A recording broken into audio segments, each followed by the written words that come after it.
Hey guys, I'm here to tell you a little bit about intuitive eating and intermittent fasting, how I use them mixed together in order to help me stop emotional eating, help me lose weight in the long term, and also help me maintain my weight.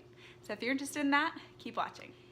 You guys, I have a secret, but maybe it's not that big of a secret. I am an emotional eater.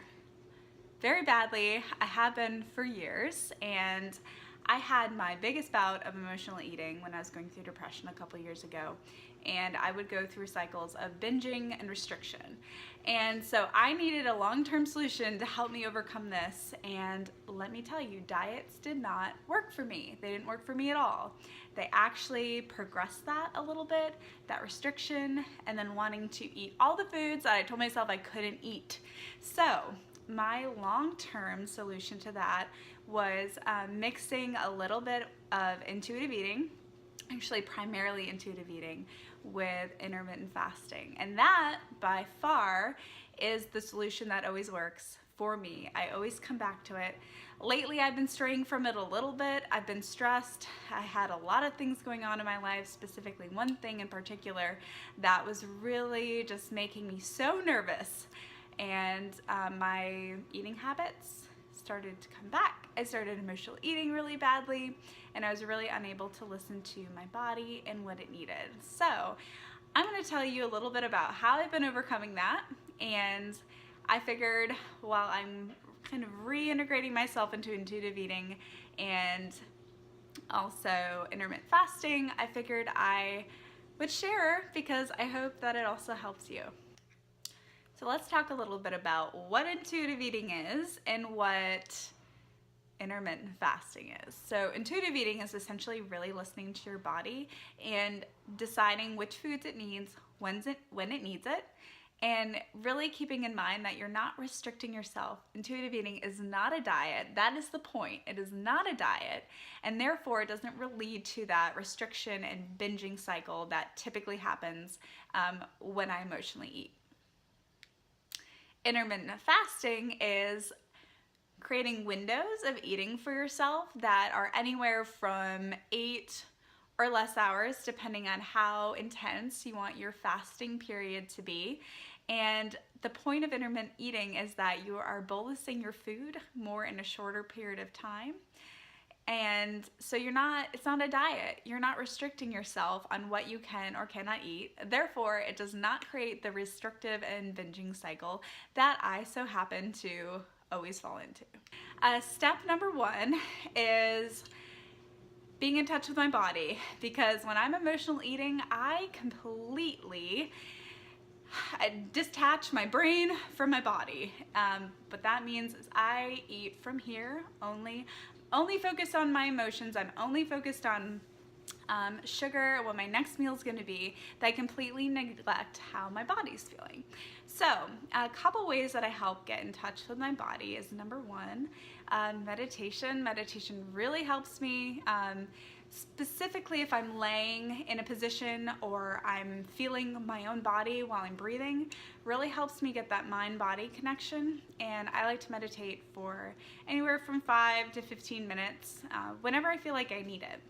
If I stopped meditating, then usually I'll notice slowly but surely I will stop getting that mind-body connection, and my mind will completely run the show and completely ignore my body. So integrating meditation is always number 1 for me, because it allows me to listen to my body more intently and really know what it needs and when it needs it. So my next step for that is paying really close attention during the day, whether I'm getting head hungry, is what I call it, head hungry, versus actual hungry. And what head hungry is I get this severe hunger that feels a little bit different than normal hunger.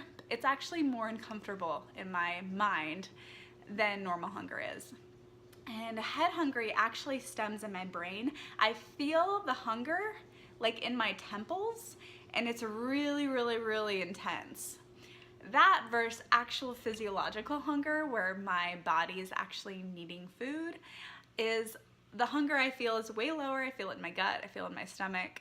and it feels different. And for a long time, it took me a while to understand that there were two separate types of hunger that I was dealing with. And when my mind and my body weren't connected at all, I was totally focusing on all of my mind hunger and thinking, oh, well, I'm hungry, so I'm gonna eat. I'm in an area where I can't just meditate. I just go ahead and focus on that, focus on my stomach, my intestines, and right above my pelvis. So if I am trying to eat healthy and I'm trying to intuitive eat, best thing I can do for myself is eat foods that actually have nutrients in them, whole foods, just like you've been told 1,000 times before. I eat whole foods, but I try to also limit my sugar because I know sugar is going to feed into that feeling of being head hungry, or it's going to be really misleading. So in order to stop that cycle or attempt to stop that cycle, I'm trying not to eat a whole lot of sugar. So if there's something that I really want to eat that I've been craving for days, maybe it's a couple hours, I will wait about 24 to 48 hours to fulfill that craving. For example, I know that I'm not acting on impulse if I wait 24 to 48 hours. I know that my body actually wants that I actually want that, and that's a good investment in myself. So, biggest thing is you don't allow that instant gratification to happen, because that is most likely an emotional impulse to either A, having something in your area, smelling it, seeing it on TV, seeing it on a billboard, seeing somebody else eat it. I know that if I actually want that food, 24 to 48 hours later, I actually want that food. So I will allow myself to have it. And when I am smelling it and when I am feeling like I really want to eat that specific thing, I will tell myself, hey, you can have it. If you still want it, you can have it. You know, in about a day. You can have it tomorrow if you want. So there's no restriction on what I want and if I can have it. And that really helps my brain kind of mull through that whole process so I don't get stuck in the cycle where I'm like, you can't have it, you can't have it.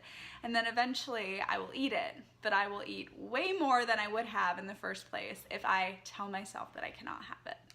Using intuitive eating in your non-fasting windows. So for example, what you can actually do is you can change some of your hunger hormones, ghrelin and leptin, during that period of fasting. So typically if you're used to eating at certain points in the day, for example, you eat at 8 in the morning, then you eat at 2, and then maybe you eat at 7 or 8 at night, your hunger hormones are gonna spike during those times because your brain has understood what your pattern of eating is. The nice thing about intermittent fasting is that you can change that pattern. So what I usually do is if I haven't been intermittent fasting for a while and I really want to get back to it, I will start with slowly decreasing my eating time. And eventually what works best for me is actually eating all my calories in about 4 hours. So it's a 4-hour fasting window, 20 hours on with the fast, and then 4 hours eating. And I usually use that in the middle of my day. That way my mornings aren't too bad. I've drinking some coffee, I've had some tea in the morning, and I can wait until I have a bigger meal. And then I'm actually full for the rest of the evening if I've eaten all my calories and all the foods that I felt like I needed that day during my fasting window. I don't necessarily recommend that strict of a fasting window in the beginning. You can definitely start with, a very common one is the 16-8 fast, where you're fasting for about 16 hours and you're eating for about 8 hours during the day. That's much more manageable, especially if you're just starting out. But eventually, if you feel pretty comfortable with that fasting window, the longer your fast, the more health benefits you're getting. So really that sweet spot is around 18 to 22 hours. That's when you're getting a lot of the immune system benefits. For example, autophagy, which is your body is actually cleaning up old cells, and that happens really nicely around 18 to 22 hours. So ultimately that's my goal when I do intermittent fast, but right now I'm just getting back into it. So I'm gonna do my 16-8 fasting windows and start to get myself back into it. Also, I want to tell you guys, I am no means perfect at this. I go through phases still. I still deal with emotional eating. But the nice thing is that I always come back to this because this is the only thing that actually works well for me. The restricting and binging, trying paleo, trying XYZ has only worked for me in the short term. The only thing that helped me cure myself of my emotional eating was intuitive eating and was fasting. So if you are somebody who struggles with this as well, then it does take practice, and it sometimes can give you a lot of anxiety. The thought that you don't have any restrictions on what you can and cannot eat is scary. It can be really scary, believe me. I went through that.